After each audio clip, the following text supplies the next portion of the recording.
രണ്ടാം ചരമവാർഷികം. ജനനം 31/3/72, മരണം 23/4/90.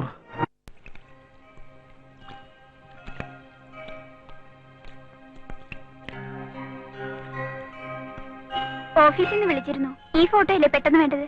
അതെ.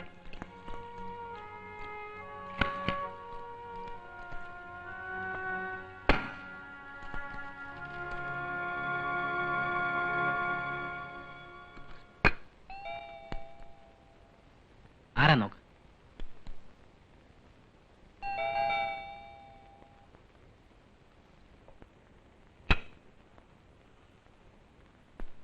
Mayadas? Yes, I am Mrs. Mayadas. What do you want? I am Prince. I want to talk to you about this girl. ഞങ്ങൾ ഇന്നലെ മുതൽ അന്വേഷിക്കുകയായിരുന്നു. ഓഫീസിൽ അന്വേഷിച്ചപ്പോൾ എവിടെ ഉണ്ടെന്ന് പറഞ്ഞു. വരൂ. ഇരിക്കൂ.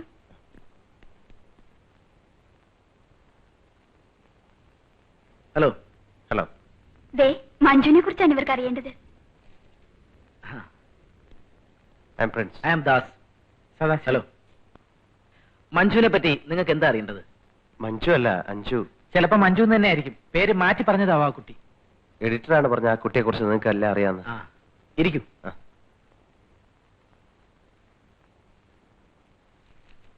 ഇന്നലെ വരെ ഞങ്ങളോടൊപ്പം ഉണ്ടായിരുന്ന ഈ കുട്ടി മരിച്ചിട്ട് 2 വർഷമായി എന്നറിയുമ്പോഴുള്ളൊരു കൺഫ്യൂഷൻ.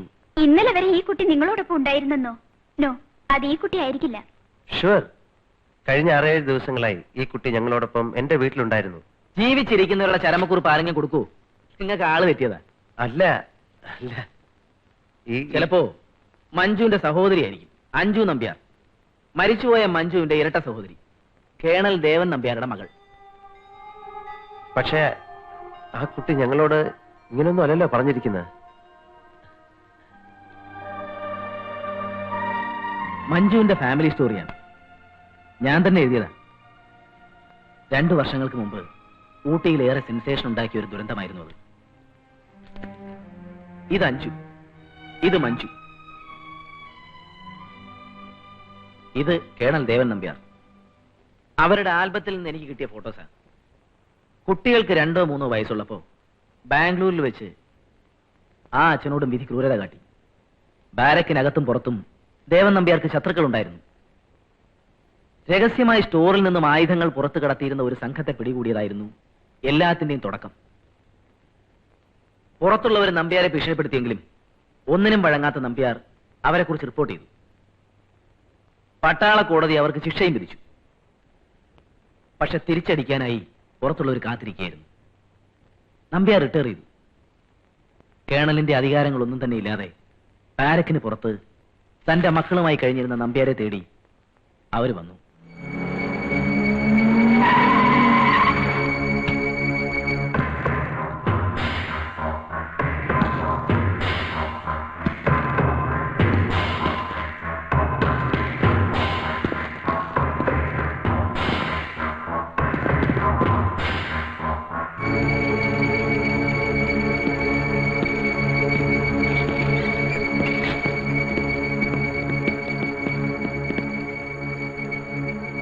എന്താ?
മഞ്ജു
തന്റെ മകളെ നശിപ്പിച്ച ആ ചെറുപ്പക്കാരെ ക്രൂരമായി വെടിവെച്ചു കൊന്ന ആ മനുഷ്യനോട് നിയമം എന്തിന് ദയവ് കാട്ടണം? മരണം വരെ തൂക്കിക്കൊല്ലാൻ കോടതി വിധിച്ചു. ഈ 15-ാം തീയതിയാണത്രേ ആ ശിക്ഷ നടപ്പിലാക്കാൻ തീരുമാനിച്ചിരിക്കുന്നത്. 15-ാം തീയതി എന്നെ കൊണ്ടുപോകാൻ എന്റെ ഡാഡി വരും. അതുവരെ നിങ്ങൾ എന്നെ സഹിച്ചേ പറ്റൂ. ഒരിക്കൽ ഊട്ടി വെച്ച് കണ്ടപ്പോ ഞാനൊന്ന് സംസാരിക്കാൻ ശ്രമിച്ചു നോക്കിയതാ. ഒരു ഫോട്ടോ എടുക്കാൻ പോലും ആ കുട്ടി സമ്മതിച്ചില്ല. ദേവൻ നമ്പ്യാരെ തമിഴ്നാട്ടിൽ നിന്നും ബാംഗ്ലൂർ സെൻട്രൽ ജയിലിലേക്ക് മാറ്റിയിട്ടുണ്ട്. കോടതിയോടുള്ള അയാളുടെ ഏക റിക്വസ്റ്റ് അത് മാത്രമായിരുന്നു. ഇവിടെ വെച്ചാണല്ലോ അദ്ദേഹത്തിന്റെ ഭാര്യ മരിച്ചത്. അതുകൊണ്ടാണത്രേ തന്റെ അന്ത്യവും ഇവിടെ വെച്ച് തന്നെ ആകണമെന്ന് അയാൾ ആവശ്യപ്പെട്ടത്. അച്ഛന്റെ ഡെഡ് ബോഡി ഏറ്റുവാങ്ങാൻ എന്തായാലും ആ കുട്ടി വരുമെന്ന് എനിക്ക് ഉറപ്പുണ്ട്. പറ്റിയാൽ അന്ന് ആ കുട്ടിയോടും സംസാരിക്കണം. ഓക്കെ, താങ്ക് യു വെരി ശരി. മച്ച്. ഓക്കെ. ആ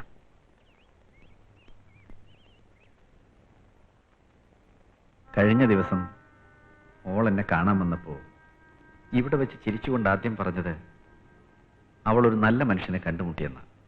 അത് പ്രിൻസിനെ പറ്റിയായിരുന്നു. സദാശിവന് പറ്റിയ മണ്ടത്തരങ്ങൾ പറഞ്ഞ് അവൾ ഒരുപാട് ചിരിച്ചു. 2 വർഷത്തിന് ശേഷം അവൾ എന്റെ മുന്നിൽ വെച്ച് ചിരിച്ചത് അന്നാ. ഞങ്ങള് ആ കുട്ടിയോട് ഒരുപാട് സാരമില്ല.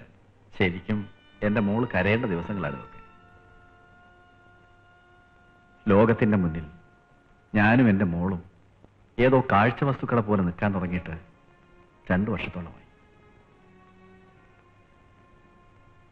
ഉള്ളു നീറുമ്പോഴും പുറത്തവളെ ചിരിപ്പിച്ചത് നിങ്ങളാണ്. ഫ്രണ്ട്സിനോട് അവളൊന്നും പറഞ്ഞിട്ടില്ല അല്ലേ? ഇല്ല, ഒന്നും പറഞ്ഞിട്ടില്ല. ഒന്നും അറിഞ്ഞതായി ഭാവിക്കണ്ട. ആരുടെയും സിമ്പതി അവൾക്ക് പണ്ടേ ഇഷ്ടമല്ല. ടൈമായിരുന്നു. ഏതായാലും നിങ്ങളെ നേരിട്ട് കാണാൻ കഴിഞ്ഞത് ഭാഗ്യമായി. പിന്നെ നിങ്ങൾ എനിക്ക് വേണ്ടി ഒരു ഉപകാരം ചെയ്തു തരണം. ഇനി എന്റെ മോള് ഇവിടെ വന്ന് എന്നെ കാണാൻ പാടില്ല. അവളെ കാണുമ്പോഴാണ് ഇനിയും ജീവിക്കണമെന്ന ആഗ്രഹം മനസ്സിൽ വരുന്നത്. ഓരോ തവണ അവളെ കാണുമ്പോഴും അവൾ അനുഭവിക്കുന്ന ദുഃഖം, അത് താങ്ങാനുള്ള കരുത്ത് എനിക്കില്ല. എല്ലാം കഴിയുന്നത് വരെ അവൾ നിങ്ങളോടൊപ്പം നിൽക്കട്ടെ. അതുവരെ അവളെ നിങ്ങൾ സഹായിക്കണം, പ്ലീസ്. എനിക്കറിയാം എന്റെ മോളുടെ കുസൃതികളും വികൃതികളും. അവൾക്ക് വേണ്ടി ഞാൻ നിങ്ങളോട് മാപ്പ് ചോദിക്കാം. സാർ, ഫ്രണ്ട്സ്, അവളൊരു പാവമാണ്.